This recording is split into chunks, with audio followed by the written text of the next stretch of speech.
Welcome back to the Femme FC Podcast. I'm excited today to speak with Catarina Bajanca. Catarina is a sports scientist. She's the lead sports scientist for Benfica women's football. She is a UEFA A fitness coach and a UEFA B football coach.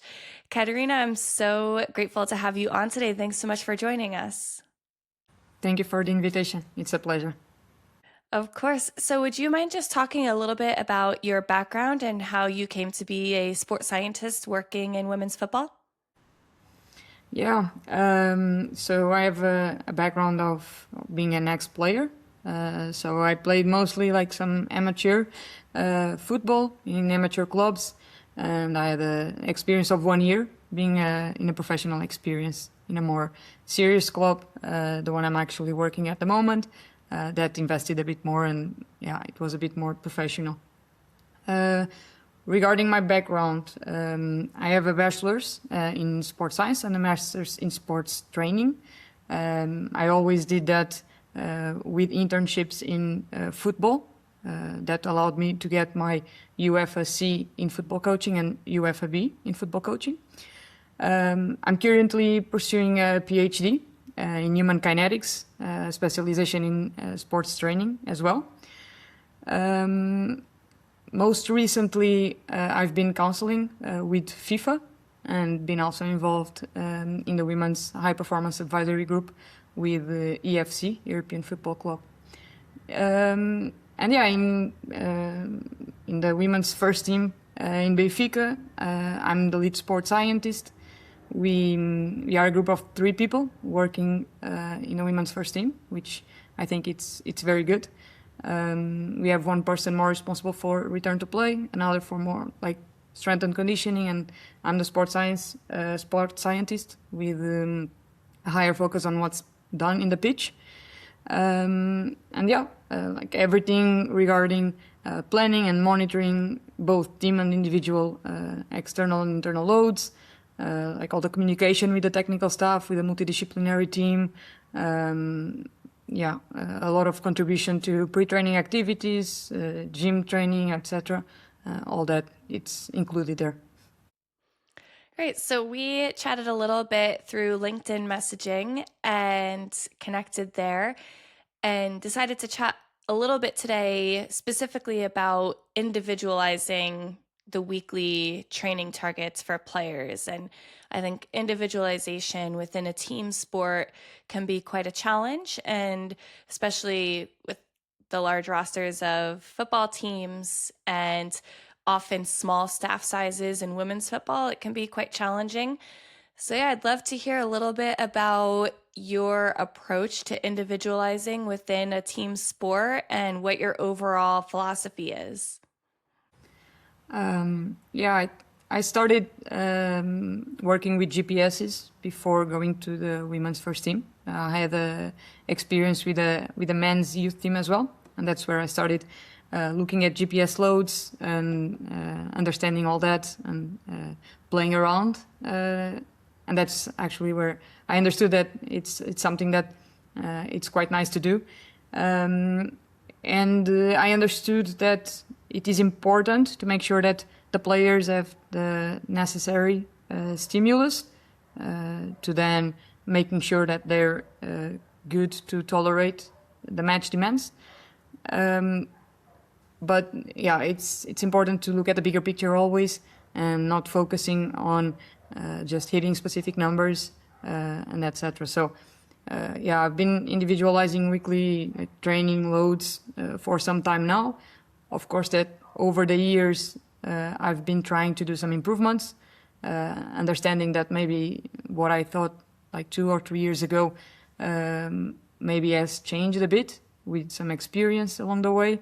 But yeah, the idea to individualize those loads is to make sure that we understand that each player is different, each player needs different things, different stimulus, and only by making sure that are we contributing to like optimizing performance for the player, minimizing injury risk, because I don't think we can just make sure that they don't get injured, but try to, based on what we know in the literature, based of what we know from experience, try to minimize that risk.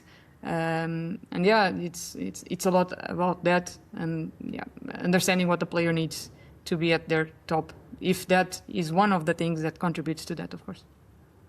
Yeah, so when we talk about match demands, can you break down a little bit of how you analyze match demands and what some of the most important outputs that you track are? Like you mentioned, you've been using GPS units. What are the important metrics to look at when we talk about analyzing match demands? Yeah, so we have a very broad range of metrics, both in like external load and internal load. In Benfica, we use both. We use catapult GPSs and first beat heart rate monitors, and we try to use both to give us answers, or at least to guide us through our decisions.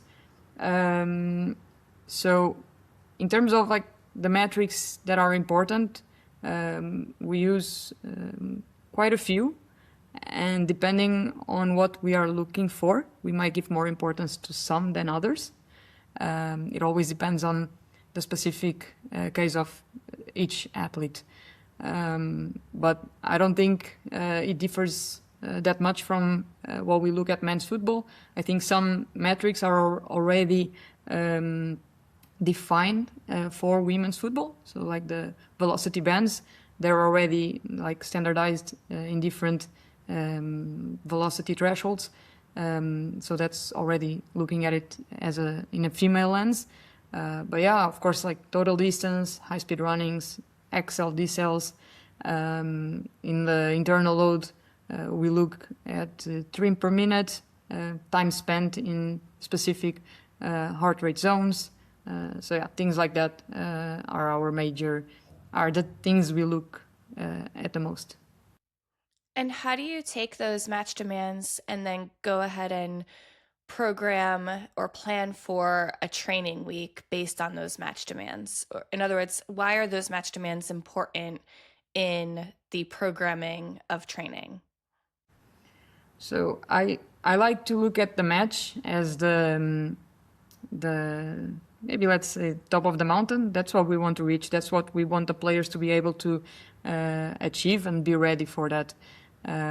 So during the week, what we try to make sure is that the players hit different stimulus, some more close to others in terms of match demands. Of course, we cannot have a full training that's always hitting match demand stimulus, but we have different days where we plan to hit different kind of stimulus, like days where we use more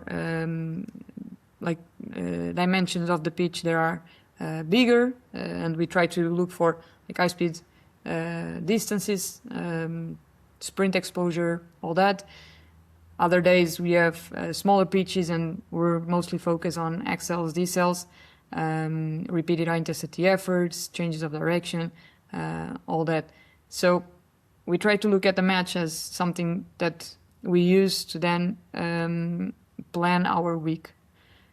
But we look at it in a very individualized way. So we try to understand what each player does in the match based on the position that the player plays, because there's players that can play in different positions.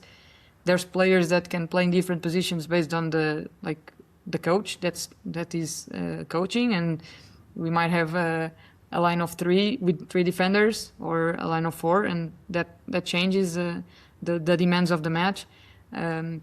So we try to look at the match demands for each individual specifically, and of course based on the context. And then we can understand what a week must look like for that player. But then we have to look at the week. We have to understand if it's like a congested week, if not, if it's a player that, if it's a congested week, she'll play for in both matches. If she'll play in one match and maybe start on the bench on the other one. Understand even if it's a week with one game, are we training like 3 trainings for that game, 4 trainings, 5 trainings? So all the planning, I guess, takes that into consideration.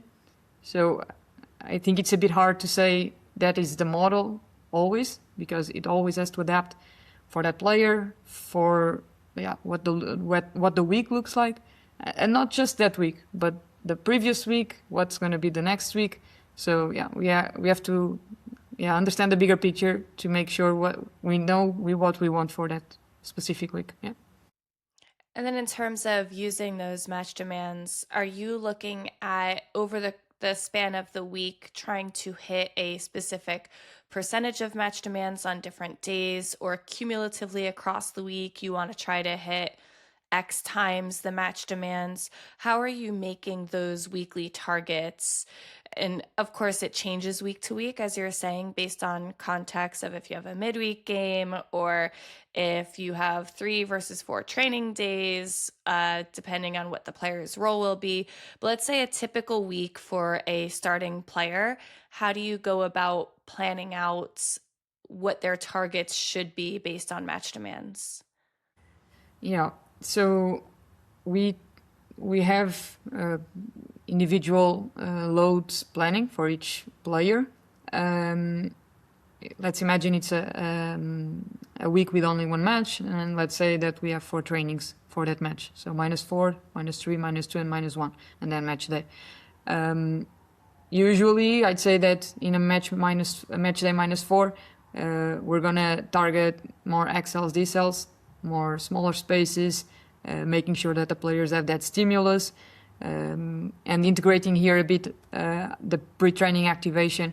We make sure that what we do pre-training on the gym targets that as well and prepares the players for the demands that they're going to have in training. So it's something that's progressive and they can tolerate it better. During like that specific training, we also try to make sure that the demands or the stimulus that they will get are also progressive. So we're not going to start with like medium size pitches. We're probably going to start with smaller size pitches, making sure that they start to get some max LZ cells, even if it's in the like lower medium intensity, which sometimes are a bit not looked at wrongly, in my opinion. And then move on to some medium pitches to making sure that the high intensity XLs, these cells are also intended to be to happen and for the players to have that stimulus. And then I mean, of course progressive, but you know that what's the intent for that session. Then on a -3, we're probably going to open up for bigger pitch sizes for the exercises, making sure that we hit those high speed targets. We know that if we're going to do that, we have to prepare again the players in the gym pre-training activation to do that. So it's always that is always integrated. We always make sure that knowing what's going to happen on the pitch, the players get prepared on the gym to do for those demands. And then it's usually on the day that we do higher pitches or bigger dimensions that we try to expose the players for sprint exposure, like more than 95% of max speed. We usually do that like mid-training. So they're already into training, they've already done 2 or 3 drills, and then we do that in different ways. It's not always the same. And then -2, -1, we start kind of deloading, tapering until the match day. The way that I usually plan these loads, so I know what the players will need or what's intended for the players to do in each of these match days. It depends a lot on what's their like historical data for those match days. If we make sure that the drills are position based and we know that the drills will have some match intensity, like I said before, not all of them, of course, that's already one step into making sure that the players are being exposed to what we intend to. But then we, of course, have different targets in terms of like numbers for them to achieve. And like, for example, in total distance for a whole week, we look forward like to 2 to 3 times what they do in a match day. In high speed running, around 2. So if they do, for example, match day, they do like 500 meters of high speed. Okay, maybe during the week, we're going to target 500 as well. And at the end of the week, they have 1,000 meters in high speed running. XLs, this cell is a bit different. It's a bit higher. We target around like 3 times XLs of the match during the week. Decelerations a bit higher, around 4. But that's what our game for the past few years has been told us what happens, and then we try to make it happen on the week as well. There's very few literature on this, and the one that there is, it's in men's football, unfortunately, yet at least.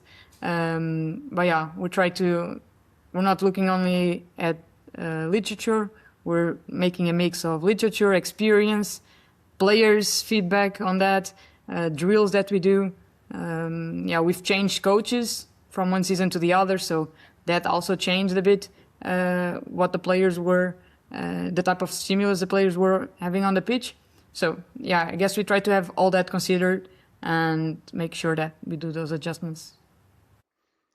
And the weekly kind of program that you just laid out for us, is that a typical week for you at Benfica, or is it, barring a midweek game or anything like that, do you guys typically follow like a 4-day build into a match day, with match day +1 being off or a rest day? Like, is that the typical periodization scheme for you, or do you do different ones, different times of the season, or what other periodization schemes have you played with and tried out? Yeah. First of all, it depends a lot on what you said first, if it's a congested week or not. Fortunately enough, the first part of the season, we were playing Champions League, and that means that we have much more congested microcycles. And that also means that a lot of the times we don't have time to practice. So we're playing and recovering. So that is what happened a lot in the first part of the season. Right now, since we didn't go on to the Champions League playoffs or qualification phase, we have more microcycles that only have one game, and that allows us to have more trainings, and that's important mainly for the players that don't get so much match time. But yeah, that's a bit of our periodization week to week. The +1 or +2 being a day off, it depends a lot in my experience of coaches. Some coaches like to have the +1 as a day off. Others don't mind if the +1, the players that played come to do the recovery and the other ones train. I think it's a lot on the head coach philosophy. And I think there's advantages and disadvantages on doing both of them. So I'm not like a big fan of, okay, we have to do this one because it's much better than the other one. I think it's a 50-50.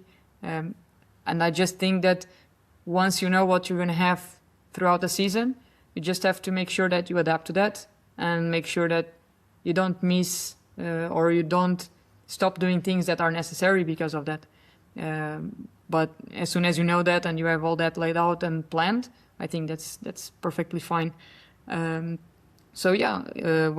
we do have a clean week, let's say it like that, we have this approach quite often. Depending on like the -4 and -3, we might lower a bit more on the -2 or not. Let's talk a little bit about when it's not a clean week or an ideal week and you do have a midweek match. What metrics are you looking at as the priorities? So let's say you have some players who are going to play 90 plus minutes in both games. You know, maybe it's a Wednesday, Saturday, or Thursday, Saturday, or Tuesday night Champions League, Saturday regular league match. If you know you're going to have players playing in both games 90 plus minutes, outside of recovery, which is important, what does the rest of the week look like? Are you making sure that within those two games, they're still kind of hitting those weekly targets? And if they're not, plugging in some holes? Are you making sure that they've, for example, achieved at least 95% of peak velocity and getting that sprint exposure if they didn't get it in the game? If they didn't hit that threshold in a game, how are you approaching individualizing the training week when there is a midweek match? Okay, so when there's a midweek match, and sometimes it's followed by a midweek match, and the previous week was also a midweek match. So what we usually do is our priority will always be the match, so we have to make sure that the players are ready for the consequent match. So we focus a lot on recovery for the players that played the previous match. Then it depends if with how many days do the matches have in between. So for example, if there's 3 days in between each match, the day after the match it's going to be a +1 -3, where the players that played will do recovery strategies, and the players that didn't play will have here it's what makes it hard, because in a -3 we try to do like some exercises and drills with bigger spaces, and when you have 10 players, at least 10 outfield players recovering and not participating on that session, it makes it harder to making sure that you do that. So that's when the adaptations have to come in. But yeah, we do try to give the players the stimulus they need. If we cannot do that in a -3 because it's a +1, at least we make sure that those players that didn't play after the match or the day after will have those stimulus. Of course, it's not like the match, but it's trying to replicate it as much as possible. And then the -2 +2, we have the players that played going to the pitch to help, not necessarily to help, but to work in a more limited way. So they're not going to do the demands. They're not going to be exposed to the demands the other players are going to, but they are integrated on the team training, and that allows us to have drills that are not necessarily more complex, but more diverse. Yeah, because if we have more players, then we can play it around a bit more. But for example, in a specific case, and then like -1, okay, you have everyone, but you can't do that much in a -1. But if you have games that are like the difference between one game and the other is 2 days only, you're in a +1 -2 and +2 -1, and that has happened, I guess, a couple times this season. And in those cases, I mean, it's just purely recovery, and the stimulus that we give to the players that were on the bench is like after the match and a bit more the day after the match. But like, I'd like to drop here an example of what you were saying about a player that played 90 +90, but maybe didn't hit the targets that we think are needed. And the first thing is, I think we have to look beyond the numbers. The numbers tell us some stuff, but not all. And we have to understand what's going on besides that. First and foremost, why the player didn't hit those numbers? Was it because it was like match context? Or wasn't she ready or prepared to do that? And she didn't do it because she couldn't, or was it because the game didn't ask for it? So I think that it's very important to understand why it happened, what happened. And we have an example. Last couple of weeks or few weeks, we had a player. We had a congested week. We did national competitions. It was cup and championship.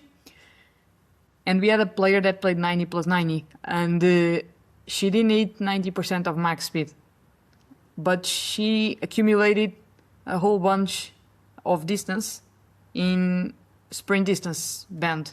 So band 5, the plus 23 kilometer per hour, if we're considering the women's bands. So, okay, she didn't hit the 90%, but the volume that she accumulated in a supposedly sprint distance zone was already high for what she was been doing for the last couple or few weeks. So we have to take that into consideration. Are we going to expose a player to a sprint 2 days after the match just to hit that number? No, not in my opinion, or I wouldn't do that. Because, okay, she didn't hit that, but she had a stimulus, okay, not 90%, but she had a different stimulus, and we cannot not look at that and just hit the number that we have because it's important. So yeah, I do know, or I understand that it's important, the 90, and we do that weekly, and we make sure that our players hit that. But if they don't, we have to understand why they're not going over that number, and understanding just before going into checking that box, just because. Yeah. Yeah, that kind of brings up the conversation of striking the balance between volume and intensity. And there's different times in the season where maybe you're looking to push the volume a little bit more. So maybe let's get more volume of high speed running distance or increase volume of sprint distance across the week. And then maybe we taper down a little bit of intensity. Maybe there's times where we want lower volume, higher intensity. Can you talk a little bit about when you might push volume over intensity? Are there times when you're trying to capitalize on both and pushing both? And what helps guide those decisions? So in the beginning of the season, you're looking a bit more into volume, not neglecting the intensity. So we try to make sure that in different moments of the training and in the week, we hit those intensity values, but loading the players as well in terms of volume.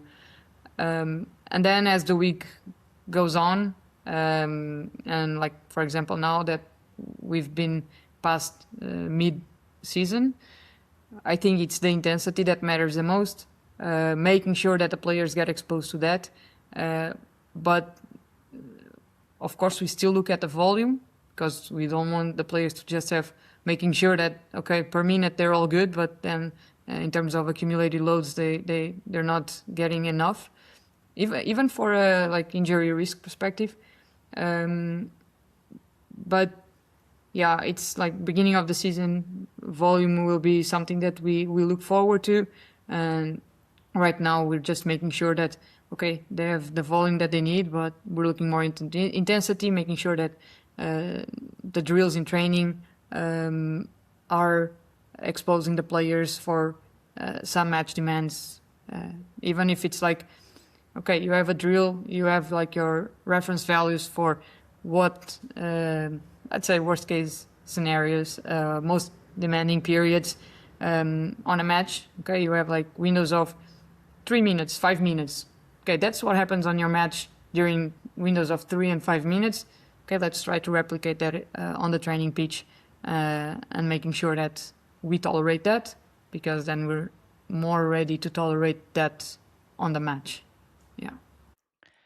I want to go back a little bit to discussing players who maybe don't have as many match minutes or don't get 90 minutes in a game, or maybe don't see any match minutes at all. And you talked about how, on the match day +1, maybe you have them doing some work and trying to replicate the match demands as much as possible. But where do you get, let's say it's a player who is either new to the club or just, has never played 90 minutes or very rarely plays 90 minutes. How do you select their targets? Is it based on position? Is it based on qualities of them as a player and an athlete that might be similar to another player on the squad? How do you determine their targets? Yeah.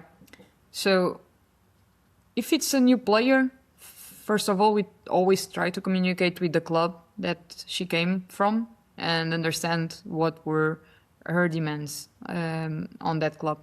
If she's a national team player, we'll also try to reach out for the national team to understand what were her demands during national team games. If we do have that, we try to have her profile using that.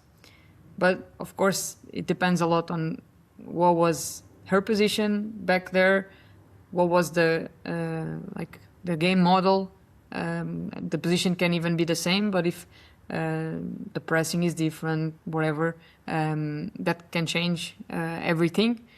So yeah, if it's a new player, we try to look for that. If we don't have that, or if it's a player that is already in the club but doesn't have that many minutes, we have reference values for position, and we try to go from there. But even for the players that play more, and I'm gonna go a bit off topic here, but we have players from the same position that have quite different match demands. So, okay, we do have a position reference, but we have to make sure that that is adequate for that player. And in the beginning, of course, we try to progressively get there. But then as the player stays in with us and trains more, and we see her and we understand how are the demands, how is she coping with the demands, we try to make adjustments, and we try to, okay, here's your kind of sweet spot, and we're gonna go and we're gonna stay in here. But depending on the player, if it's like a youth player that we're trying to develop, we might do some extras and to try to push the player to a reference that we feel it's important for that position, even if other players that are playing in that position are not getting there, because it might be like players that are more experienced, players that are older, just different types of players, and we have of course to take that into consideration. But depending on which player it is, we might try to look more into the positional demands, look at what she was doing in the past, understanding how she's coping with what we're proposing. So yeah, I think it depends a bit in like this few things, but I think position is one of the major references that we try to look at, because the references that we have for that position are based on our game model, and if she's playing in our team, she's going to be subjected to that game model, so we have to make sure that she's ready for the demands of that position in our game model. Yeah. And kind of on that topic, with the matches being like the anchor point for planning the training week, how do you look at, or how do you account for variability in match demands? So a match that maybe had lower demands of a player, or are you looking at like the most recent 3, 4, 5 matches? Are you looking at the worst case scenario and the highest match demands? How are you taking the match demands and then planning, using those as an anchor point to plan? Yeah, so I think I'm gonna answer with using two different approaches to that. So we might look at the match demands in a volume type, and yeah, in the beginning of the season we consider like the top 3. Like for this season we changed the head coaches, so we kind of zeroed almost everything. Of course we know what our players, the players that were already here, were doing and what they were used to do. but we kind of zeroed in terms of like match references. And in the beginning, since we had like fewer matches, even using the preseason matches and official matches, friendlies and stuff, we used like top 3. Okay. And then as we were moving forward, we're now at like top 5. And I'd say that the majority of our players have that. We use, again, in the beginning of the season, we were using a minimum of 70 minutes, and now we're using a minimum of 80 minutes. If we reach a point that most of our players already have that, like 5 matches, 80 minutes of 5 matches, we try to use that as it better like characterizes the match. So yeah, in terms of volume, we kind of use that, and then again we have reference values for position for the players that don't have those individual values. But then I guess we can also look at the match demands in terms of intensity and understand like most demanding periods, most intense intervals, and understanding like, okay, what is a high demanding scenario in the game for 60 seconds, for 180 seconds, for 300 seconds. So 1, 3, 5 minutes, 10 minutes. And once we have those reference values, we can understand if the player is constantly hitting those. So we take those values for each match. So we take more than these 3 time windows, some more. But then from match to match, we try to understand based on what's normal for the player. Again, we take like top 5 or 85% of the top 5 like time windows for each player, and understand, are they hitting these values? Like, it doesn't have to be every match, because of course each match is different, and there are matches that are not gonna target that. But are they like at least frequently hitting this? If so, it's because they're ready. Because if they're frequently hitting like 85% of their most intense periods in the match, okay, they're available and they're ready to perform. If not, then we have to understand everything around and try to understand why. One thing, and going now straight to the question that you asked, if we have like a congested week with 2 games and the players still didn't get the demands that they supposedly needed for that week. And we've had that. Last year we were not playing Champions League, so we only had domestic competitions. And unfortunately in Portugal, the competition level is not so high as we'd hope. So we were seeing that congested weeks last season didn't help that much in terms of like training demands or accumulated like loading demands. Because if we were to compare a week with 1 game and a week with 2 games where we didn't practically train, we didn't have a -3, a -4, -5, we would be like underloading in the week, in the congested week, even though that included 90 minutes. And that is not saying that we can like not understand that 2 games is 2 games, and of course 2 games is 2 games, because there are things that we cannot account for, like some impacts, stuff that the GPS won't count. But yeah, in terms of external load metrics that we were seeing, we had this idea that if having 2 games in a week could potentially mean that those 2 games were not like strong enough to make sure that our players were hitting those demands. So when you're creating a report or a match report of what the demands of a match were for a given game, what are the things that are actually going into that report that you place value on, or that the coaching staff places value on? You mentioned earlier you like to look at total distance, high-speed running, sprint distance and intensity, accels, decels. You were just talking about like the the highest intensity, like 3 minutes or 5 minutes. So what goes into like your post-match report? Okay. Like our post-match report includes an overview of what the players did, and we use a coloring system that allows to understand how was that player, how was the match for that player. So, okay, we have bars that allows us to understand how much they did and compare with the other players. But then the colors on those bars allows us to understand, okay, was this match much higher stimulus for what the player usually does in the matches? If so, it's more red. If not, it's more green, stuff like that.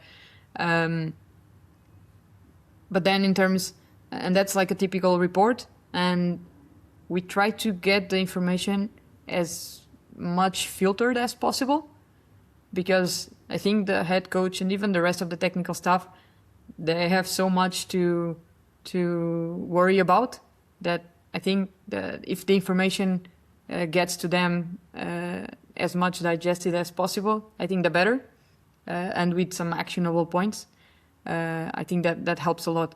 So we try to condense the information quite a lot, and we report on like team totals.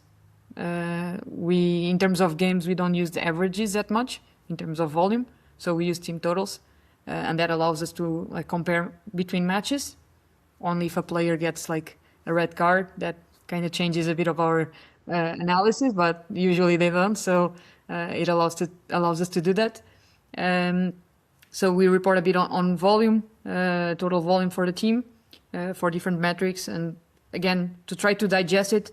We usually inform about total distance, then high speed. We put together zone 4 and zone 5. So like a high speed metric, we don't go like from 19 to 23 and above 23. I mean, it's not that important for them. And then we look at X cells, D cells combined. Again, to make it easier. One metric that we also look at, and it's actually part of my PhD project, is high intensity efforts. So we put together sprints, X cells, D cells, and sometimes we compare that with like total distance, so a volume and an intensity metric, and we try to plot that game into a quadrant graph. Not that we show that, but we have that to interpret and to then give feedback to the coach, so we can understand what type of match did we have. And then we report on like specific players, players that did more than they are used to, players that kind of went above and beyond.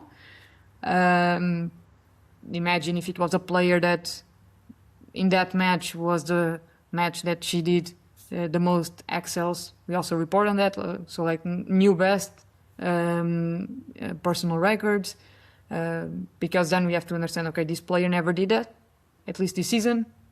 What do we have to consider moving forward, like the next couple days? So yeah, it's a quite condensed summary. The analysis leading to that feedback it takes some time, and make sure we try to analyze as much as possible. But then what we feedback for the coaching and the technical staff, it's as much condensed as possible. And then of course, if the coach asks something specific about that, then we can explore more and have a conversation about it. But like first time or first impression of after the match, it's like summary, bullet points, and the graph, of course, that one-page graph that tries to have as much information in there as possible, but easy to digest and to take actionable points. And then, of course, with that analysis of the match and the demands of that match, you can then go and start to plan what the training week will look like for both the team as well as individuals. And what I'm curious about is your approach, your take on once you've done that and you've now planned out, okay, this is what this week should look like for the team. This is what some of the individual targets are for this training week. How do you adjust or pivot if either the team or let's say if certain individuals are not hitting their weekly targets? So let's say we're now at a match day -3, you've just had that training session and players aren't where you hoped they would be. Are you are you communicating with coaching staff during training sessions saying, hey, this player needs to get more reps here, or the reverse of that, this player is getting more than we kind of had planned for. Can we rotate them through, get someone else in the mix? Or do you kind of just pull those athletes aside afterwards and do some top ups? What's your approach to adjusting to make sure athletes are hitting those targets? Yeah. Okay. So first approach, I guess, it's to understand: is it one player? Is it a few players from the same position? Is it the whole squad? And I think that allows us already to a very decision. Okay, based on this, then we can go on and understand. If it is just one player, then we have to dissect much more and understand why that player is not getting that. If it's a player that is playing, and if the game supposedly is allowed for that.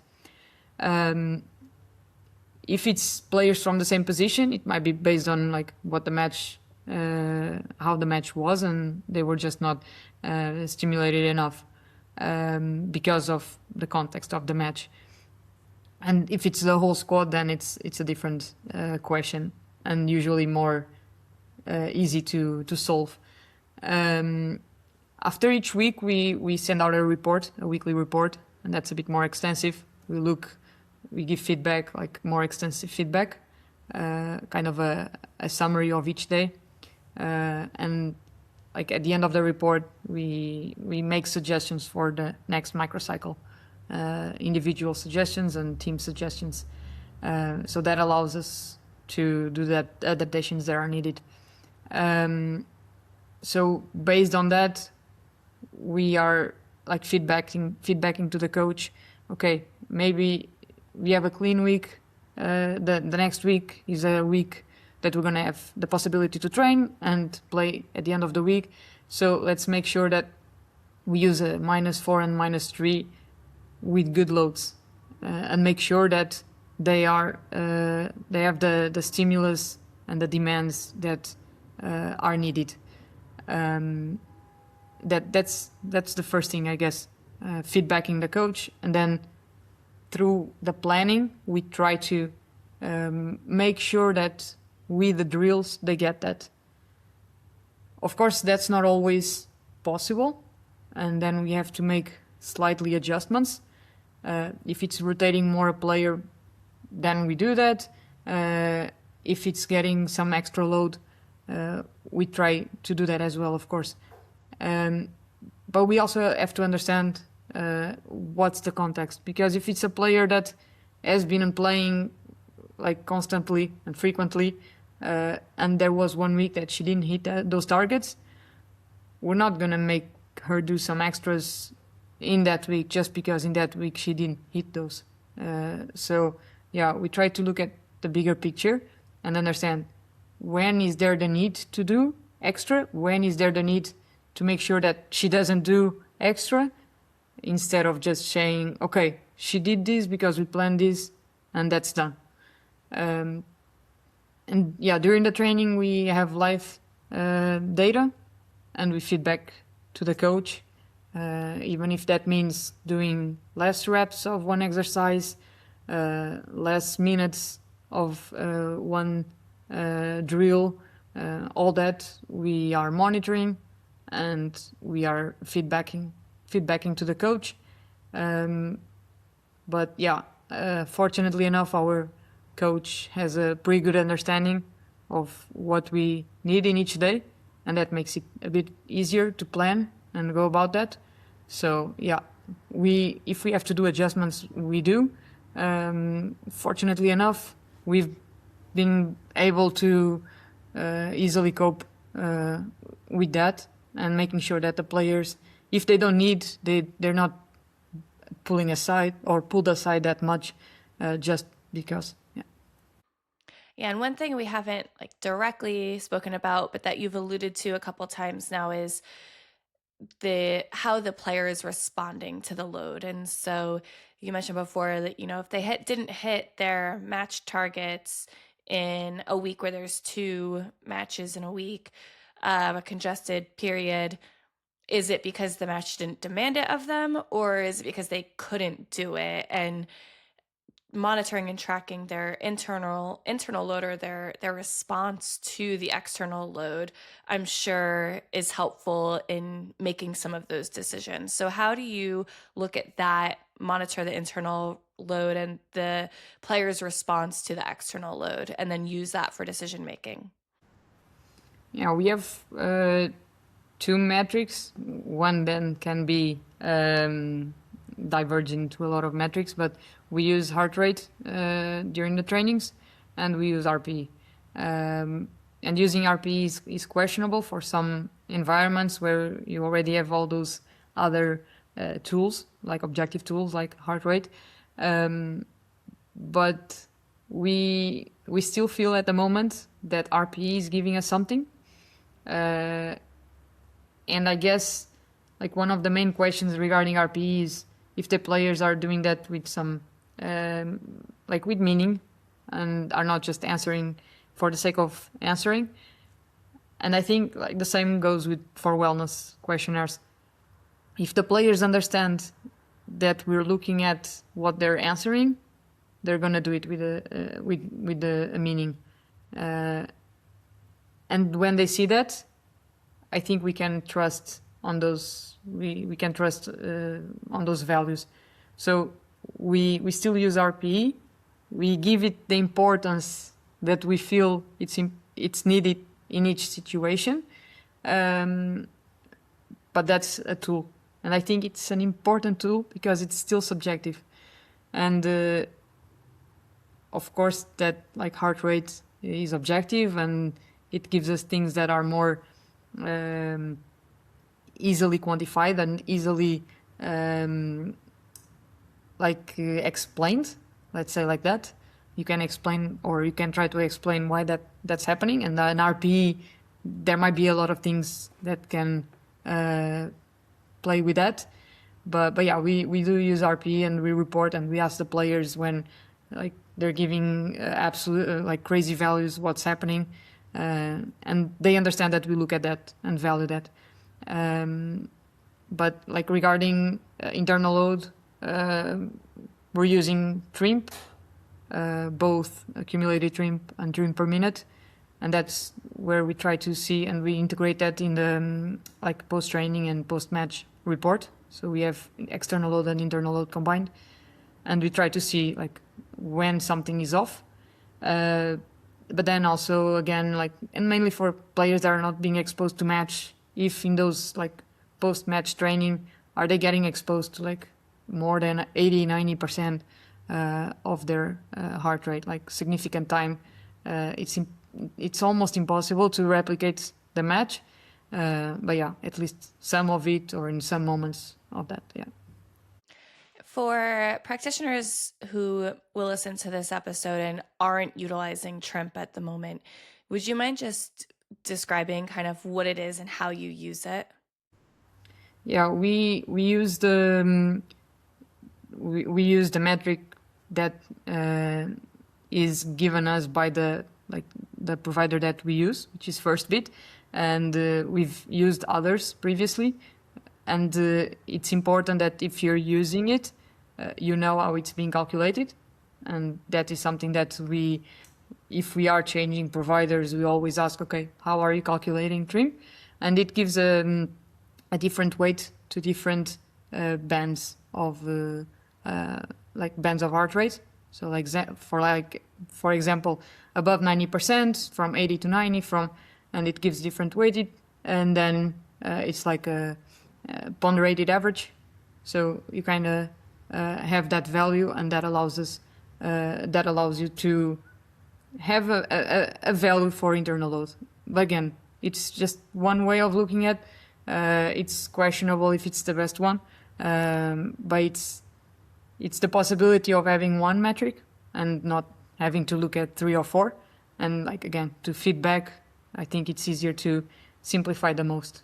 But then, yeah, we practitioners look at the other different metrics on the provider like platform and try to get more understanding on this or that, like cutting specific drills, understand what drills um, demanded more from the players in terms of internal load, making sure that we say that to the coach because okay, if this exercise does this, we might be able to replicate it in other moments where we also need this.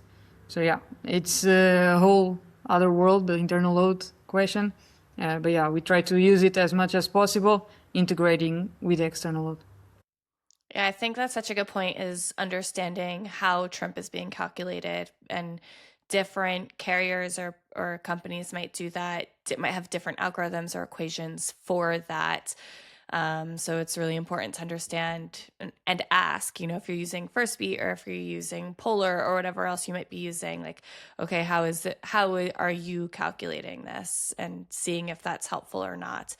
Well, Catarina, thank you so much for your time. That was really helpful and insightful. A lot of things that I think practitioners can go away with and start implementing right away, or at least assessing how they're doing things and start to maybe modify or change things that they do to better serve the athletes and better prepare them for match demands. But I can't let you go without answering our 2 rapid fire questions that I ask every guest. So the first question would be, I wish everyone working in women's soccer knew this about analyzing match demands.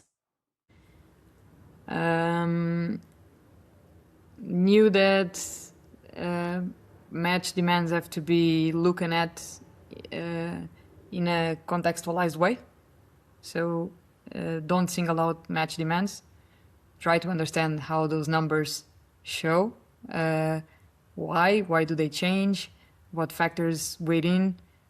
So yeah, match demands, match data is and can be very complex. So yeah, factor all the possibilities that play into that and weight into that. Great. And then the final one is, my favorite thing about working in women's soccer is? It's being involved in a sport that's been growing a lot in the last few years and having the feeling that you're contributing to that growth and contributing for that sport to evolve the way that you feel it deserves. And yeah, I worked with men's football as well, and it's different. The players want to know why they're doing what they're doing, and that gives you a bit more of a purpose to explain and to even like self-reflect much more on what you're doing, if it's the right thing for each individual. Yeah. Absolutely. I couldn't agree more. Well, Catarina, thank you so much. If people want to reach out to you and learn more from you, where should they go? Probably LinkedIn. Yeah. Very good. Well, thank you so much, Catarina. I really appreciate your Very time much for the today. invite.